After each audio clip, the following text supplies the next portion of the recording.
What's going on, guys? It's Jimmy here. The U.S. is now joining with Japan and South Korea to reveal new joint defenses against China and North Korea. As it seems more and more here each week that China, Russia, and North Korea are forming more and more of an alliance here, almost on a weekly basis. You can see here an upcoming summit at Camp David could produce a dramatic improvement in relations between Tokyo and Seoul after years of strain stemming from Japan's colonial occupation of Korea. Yeah, this also comes here as North Korea prepares for military actions in protest of US three nations summit. Wow. Yeah, things are getting very, very heated here. And North Korea, Russia, and China, all three of them have nuclear weapons. Here is U.S. Secretary of State Anthony Blinken talking about this meeting between presidents that's going to be coming up and what they're going to hopefully achieve to stave off Russia, China, and North Korea. Take a listen.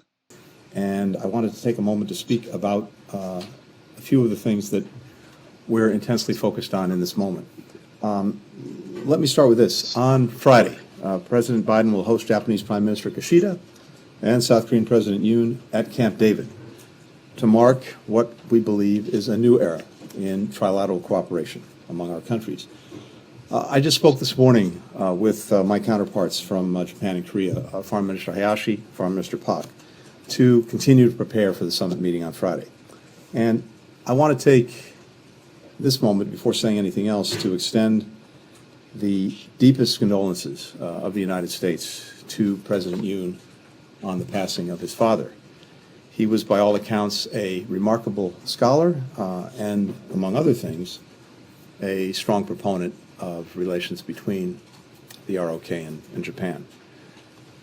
This summit comes at a moment when our region and the world are being tested by geopolitical competition, by a climate crisis, by Russia's war of aggression against Ukraine, by nuclear provocations.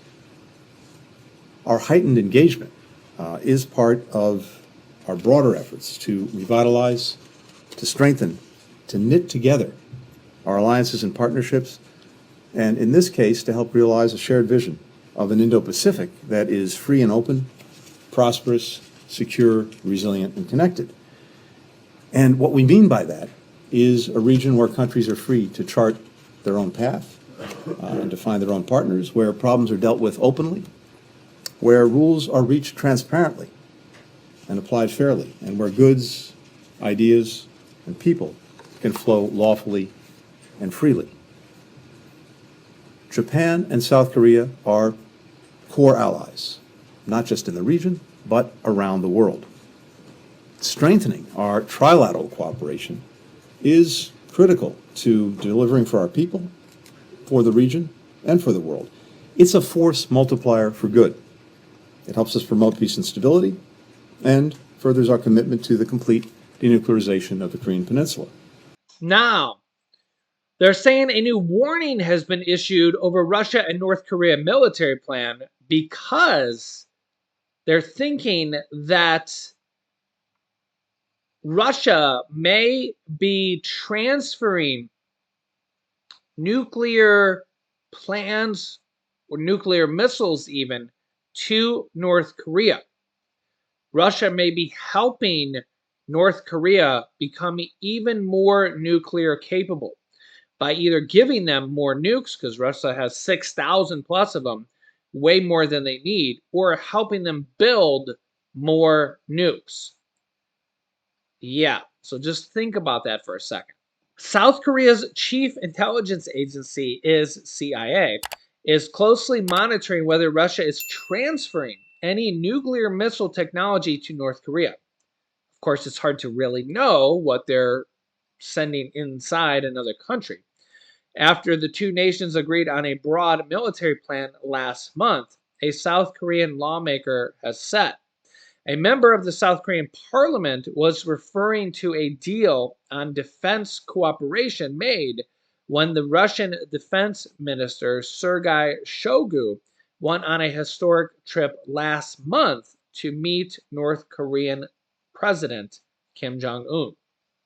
During the visit, the first by a defense minister from Moscow since the end of the Cold War, the pair attended a military exhibition that displayed uh, North Korea's drones and ballistic missiles, which are banned under the United Nations Security Council resolution.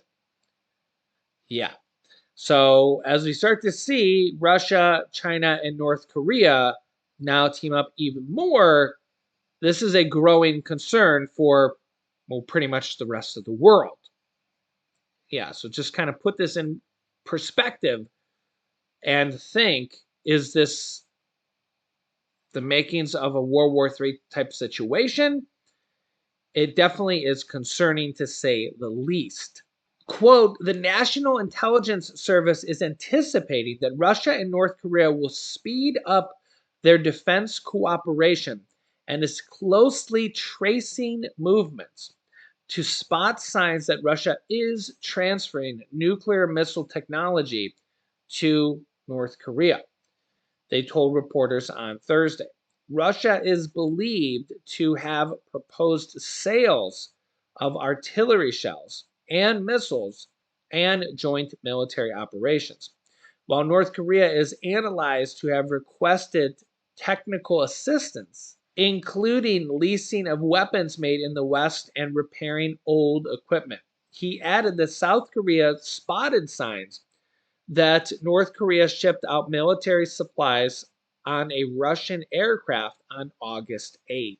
So, as we see South Korea, Japan, and the US kind of unite, we're also seeing North Korea, Russia, and China unite. So, as my father would say, what's good for the goose is good for the gander. And this honestly, this reminds me of World War II, the Axis, and the Allies. And you got to kind of wonder, will this just be countries uniting and just making friends? Or will this lead to a wartime situation? Because honestly, tensions are growing. And I mean, North Korea is literally firing missiles here on a weekly basis. Russia's already at war, and it seems like they're being pushed further and further. I mean, it wasn't that long ago, a year ago, that people said, "Oh, Russia will never enter the war. Those 150,000 troops are sending to the border." Yeah, that's not going to happen. They're not going to attack. Here we are, a year and a half later, and hundreds of thousands of people have been killed, and no end in sight. And how much longer until the other countries enter a war? China wants to take over Taiwan. The U.S. is committed or somewhat committed to the U.S.-Taiwan Relations Act. Things are getting ever more complicated. Yeah, so it's a complicated matter to say the least. And the problem is nuclear weapons complicate things even worse, and it's a scary proposition. It's a scary place, and we hope these things don't happen. But you can let me know your thoughts here in the comments. I'll keep you up to date here with everything happening here on a daily basis. If you haven't yet, click the subscribe button down below and the bell icon so you don't miss out on any new videos. Thanks for liking and sharing them here as well. Here's some videos you should watch next. Click here to see a massive announcement that is hurting Americans' wallets, or click here to see what Putin and North Korea are doing right now could cause World War III. So click on one of those videos next. Thanks for watching, guys, and I'll see you in the next video.